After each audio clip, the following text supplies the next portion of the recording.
ओम शांति। आज की तारीख 31 जुलाई 2024 है। प्यारे बाबा का आज का महावाक्य हम सभी सुनेंगे कि आज बाबा हम सभी बच्चों को क्या क्या मुख्य शिक्षा देते हैं। ध्यान से सुनेंगे, बहुत प्यार से देहाभिमानी स्थिति में स्थित होकर के सुनेंगे। बाबा कहते हैं, मीठे बच्चे, तुम्हें अपना टाइम वेस्ट नहीं करना है। अंदर में नॉलेज का सिमरन करते रहो तो निद्रा जीत बन जाएंगे। बाबा कह रहे हैं उबासी आदि नहीं आएगी। बहुतों भाई बहनों में ऐसा संस्कार होता है कि उबासी आना, आलस में रहना, नींद में रहना, अमृत बिला मेडिटेशन नहीं करना। तो प्यारे बाबा कहते हैं, मीठे बच्चे, तुम्हें अपना टाइम वेस्ट नहीं करना। सबसे ज़्यादा टाइम वेस्ट हो जाता है सोने में भी, आलस अलबेलापन में, उबासी देने में भी। तो इसलिए बाबा कहते हैं कि अपना टाइम बर्बाद नहीं करना है। अंदर में नॉलेज का सिमरन करते रहो तो तुम निद्रा जीत बन जाएंगे। उबासी आदि तुम्हें नहीं आएगी। आज का प्रश्न है, तुम बच्चे बाप पर फिदा क्यों हुए हो? फिदा होने का अर्थ क्या है? तो उत्तर क्या देंगे? बहुत सारा उत्तर हो सकता है कि बाबा पर हम फिदा क्यों हुए हैं और फिदा होने का अर्थ क्या है। फिदा होना अर्थात भगवान पर कुर्बान जाना, भगवान पर समर्पण होना। और सबसे बड़ा समर्पण है मन और बुद्धि का समर्पण। शरीर से समर्पण होने की बात नहीं, शरीर से फिदा होने की बात नहीं है। हमारा मन बाबा के प्रति समर्पित कब हो जाता है?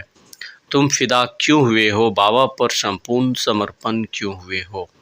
बाबा जो उत्तर दे रहे, फिदा होना अर्थात बाप की याद में समा जाना। बाबा को पहचान लिए हम आत्मा, आत्मा का बाप परमात्मा है, परमात्मा बाप को आत्मा जान गए तो आत्मा अब अपने बाप की याद में समा जाती है। बाबा कहते, जब याद में समा जाते हो तो आत्मा रूपी बैटरी चार्ज हो जाती है। आत्मा बैटरी है, आत्मा रूपी बैटरी चार्ज हो जाती है। आत्मा रूपी बैटरी निराकार परमात्मा बाप से जुटती है तो बैटरी चार्ज हो जाती है, जिससे विकर्म विनाश हो जाते हैं और जन्म जन्मांतर की कमाई भी जमा हो जाती है। तो बाबा बहुत प्यार से हमें शिक्षा दिए, आत्मा अपने बाप परमात्मा से जुड़ जाती है, आत्मा रूपी बैटरी चार्ज हो जाती है। इसलिए हमें बहुत प्यार से बाबा पर फिदा हो जाना है, हमें बाबा पर समर्पण हो जाना है। आज का धारणा के लिए मुख्य सार है, परमात्मा बाप से अविनाशी ज्ञान धन लेकर दूसरों को भी धन दान करना है। परमात्मा बाप से ज्ञान धन लेकर दूसरों को भी ज्ञान धन दान करना है। ज्ञान दान करने में मनहूस नहीं बनना है। मनहूस माना कंजूस, कंजूस नहीं बनना। कई बच्चे भगवान को जान लिए, पहचान लिया, अब हमें किसी को भी ज्ञान नहीं देना है।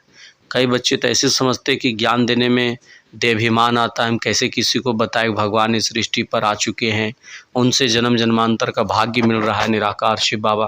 तो कई भाई बहने बाबा कहते ज्ञान देने में कंजूसी कहते हैं, उसको बाबा मनहूस कहते हैं। भगवान का ज्ञान मिला, बहुत नशे से खुशी से हमें बताना चाहिए ज्ञान का पॉइंट्स, लेकिन उनको उन्हीं की भाषा में समझाना है। कि स्टूडेंट से बातें कर रहे हैं तो उससे मेडिटेशन को लेकर बात करें, एक फैमिली वालों से बात करें तो उसे सुख शांति खुशी कैसे मिलेगा, फैमिली में उसे खुशी कैसे मिलेगा, वो मेडिटेशन का विधि उन्हें बताना है। तो हर एक को बताने का तरीका अलग अलग होगा। एक मेडिकल लाइन है तो उसको मेडिकल की भाषा में ही समझाना है। तो ये बात हमें सीखना है बाबा का मुरली से और बीके भाई बहनों का इतने सारे माउंट आबू में हेड क्वार्टर और लोकल सेंटर्स पे में और लोकल सेंटर, छोटे छोटे सेंटर्स या जो भी बड़े सीनियर्स भाई बहन हैं उनके कांटेक्ट में आकर के हम सारा ट्रिक सीख सकते हैं, विधि सीख सकते हैं और बहुत अच्छे तरीके से हम सेवा के निमित्त बन सकते हैं। प्यारे बाबा कहते हैं दूसरों को दान करना, ज्ञान दान देने में मनहूस नहीं बनना। ज्ञान की पॉइंट्स अंदर टपकती रहे, भगवान बाप हमें क्या ज्ञान दिए हैं, ज्ञान का पॉइंट्स टपकते रहना चाहिए। राजा बनने के लिए प्रजा जरूर बनानी है, माना बाबा का ज्ञान रत्न अवश्य हर एक आत्माओं को देना है। आप जिनको भी ज्ञान रत्न देने के निमित्त बनते हैं वो आपके निश्चित रूप से सतयुग में प्रजा बनेंगे बाबा के अकॉर्डिंग। दूसरा पॉइंट है अपना पोता मिल रोज़ देखना है। क्या देखना है? पोता मिल में चेकिंग करनी है, माना सेल्फ चेकिंग चार्ट। वो क्या होगा? मैं आत्मा बाप समान, परमात्मा बाप समान प्रेम का सागर बना हूँ कि नहीं। मैं आत्मा परमात्मा बाप समान प्रेम का सागर बनाऊँ कि नहीं। दूसरी पॉइंट, कभी किसी को नाराज़ तो हम नहीं करते हैं, कोई ऐसी वैसी बातें बोल करके किसी को दुख तो नहीं देते हैं। अपने चलन पर पूरा पूरा नज़र रखना है, किसी को भी अपने चलन से दुख नहीं देना है। बाबा बोले ये पूरा ध्यान रखना है। वरदान है, हमसे किसी को भी दुख ना मिले तब तो कह देंगे कि चलता फिरता फरिश्ता है, देवता है। अभी संगम युग एक जन्म से ही हम देवताई स्वरूप में रहेंगे, लेकिन हमें ध्यान रखना, हमें अपने तरीके से कोई भी गलती नहीं करना है जो हमें कोई कुछ भी बोले ऐसा वैसा शब्द, हमें ये भी ध्यान रखना है।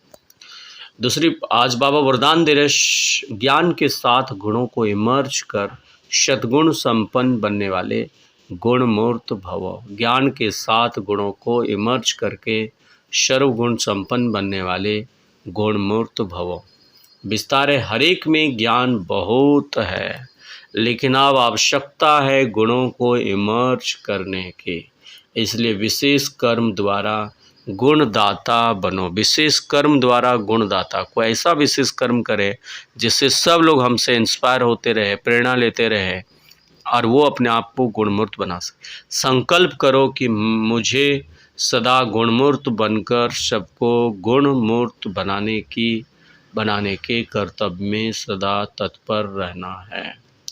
इससे व्यर्थ देखने, व्यर्थ सुनने व करने की फुर्सत नहीं मिलेगी। इस विधि से स्वयं की व सर्व की कमजोरियां सहज समाप्त हो जाएगी।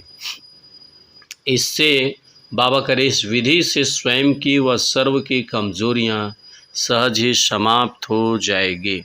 तो इसमें हर एक अपने को निमित्त अव्वल नंबर समझकर समर्पण गुण बनने और बनाने का एग्जाम्पल बनाओ। आज का स्लोगन है, मनसा द्वारा योगदान, वाचा द्वारा कर्मणियों का दान ही सर्वश्रेष्ठ दान है। बाबा कह रहे हैं। अच्छा, ओम शांति, ओम शांति, ओम शांति।